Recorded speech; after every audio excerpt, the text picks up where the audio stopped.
detectives have never arrested the gun-toting gangster prime suspect in an unsolved murder case, despite him having a clear motive, a conviction for a similar killing, and another police force having intelligence that he did it.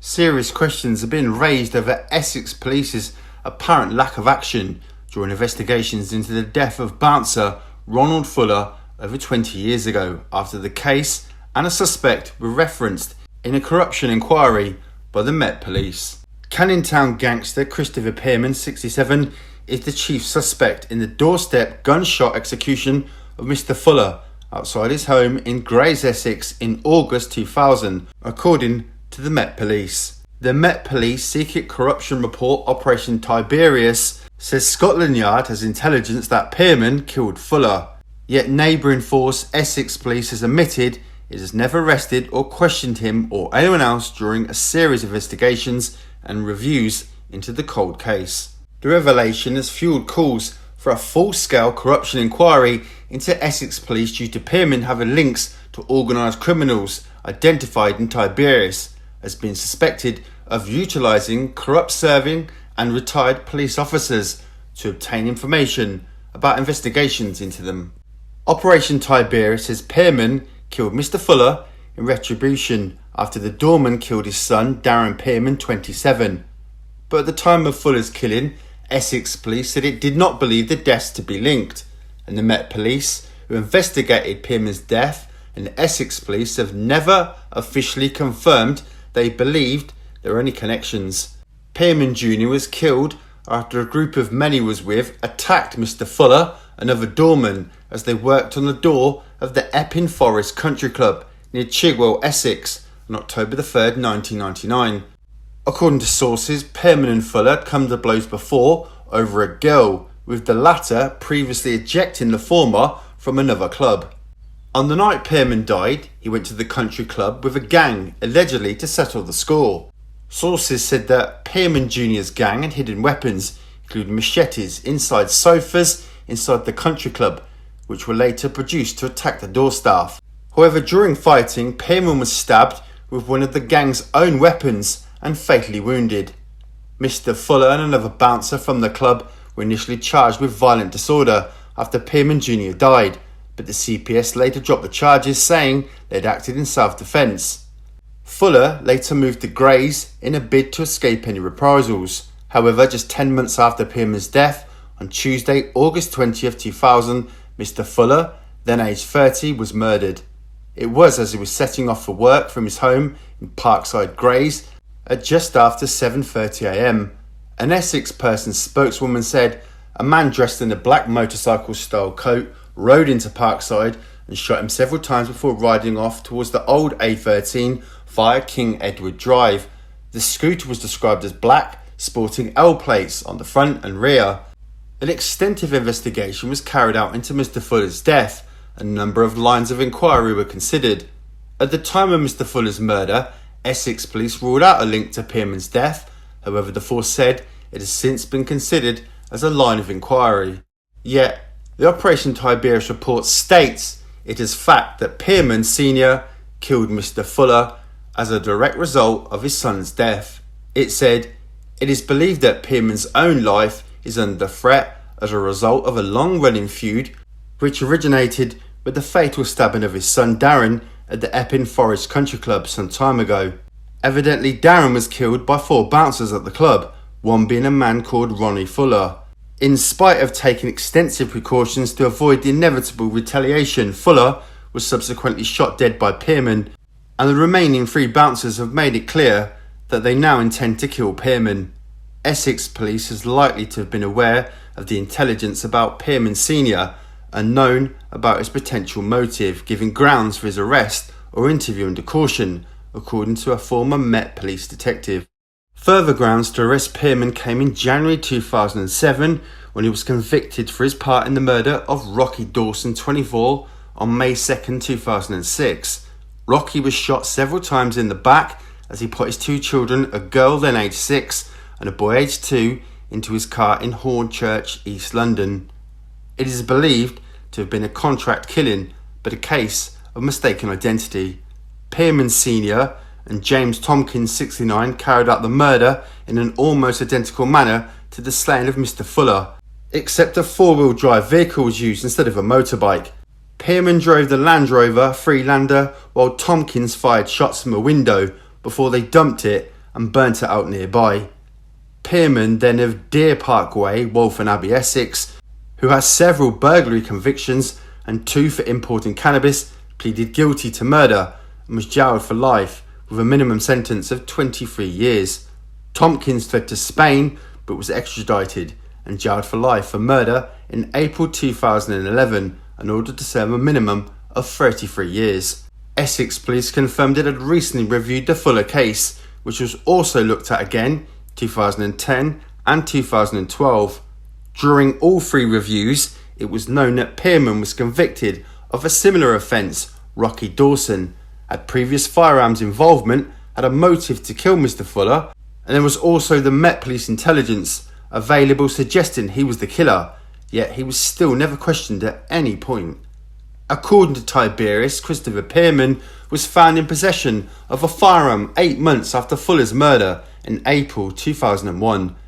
He appeared to be under the threat of assassination in what may have been an unrelated feud to Mr. Fuller, after an associate was murdered and he and another associate faced similar attempts on their lives. The report said on April 6, 2001, Pearman was arrested near the Hippodrome nightclub in Leicester Square after threatening a cab driver with a gun. He was found to be wearing covert body armour and carrying a 5-shot snub-nosed revolver and a lock knife, while accompanied by another man. There is no record of him being charged, and the Met Police said the case was too old to say what had happened following the arrests. Tiberius said that a previous attempt was made on Pearman's life when shots were fired into his car after one of the tyres was deflated. He did not detail when this happened, but said the attack was identical to the method used on another one of his named associates, an enforcer from the Isle of Dogs, now 60, called Jeremy, was shot and wounded in his car parked outside the flats on the Isle of Dogs on the evening of March 20th, 2001. The tyre had already been deflated. As Jeremy got into the car, a number of shots were fired at him through the driver's window. He was hit in the face and neck by 2 bullets which lodged in the roof of his mouth and against his spine. Despite the similarities, Tiberius said it is not clear if the 2 incidents are connected. Tiberius said that Christopher Pearman, Jeremy, who was considered a psychopath, and firearms danger by police, and a criminal called John Donovan from the Isle of Dogs were running cocaine for an East End crime family into Scotland.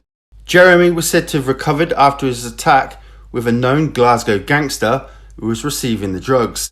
Just over 6 weeks before the attack on Jeremy, Donovan was found dead on a deserted stretch of dual carriageway outside Aberdeen with a fatal gunshot wound to his head. His car had been left on the opposite side of the road and a shotgun was lying near to the body.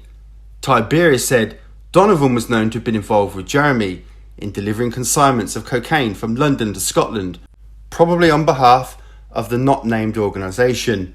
Officers from Grampian Police travelled to London and made inquiries, including interviews with Jeremy and the crime gang. Tiberius added, "It is understood that Grampian CID eventually wrote off the incident as a suicide." Frank Matthews is the online pseudonym of a former Met Police detective sergeant who was heavily involved in investigating organised crime before the Operation Tiberius report was compiled.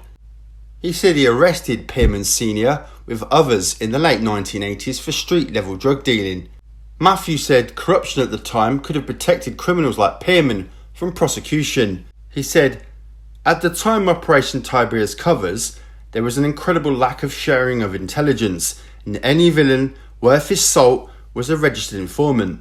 That way they were able to protect their interests by having either a corrupt or naive detective on board. While the police are left relatively unchecked, issues like this and more will continue." After learning of the revelations about the Fuller murder, he said Pearman should be questioned at the very least and the case should be reviewed. He said, "As a former murder squad detective, I can say this information, had it been known to the Essex squad, would have definitely been a strong line of inquiry for development. Pearman should be interviewed and produced to a police station if necessary. However, if he declines to answer the questions, they need to have other evidence to charge. it must be reviewed by Essex Police, and the Met should divulge all their intelligence in relation to Chris Pearman and his associates. Intelligence is power, and still to this day, there is not a free flow between departments, let alone other forces. Essex Police were asked if and when it became aware of the Met Police intelligence that Pearman Sr. killed Fuller. We also asked why he was never arrested or interviewed about the killing, particularly during the 2010 or subsequent reviews of the case, after which it had emerged he was involved in the 2007 doorstep murder of Rocky Dawson.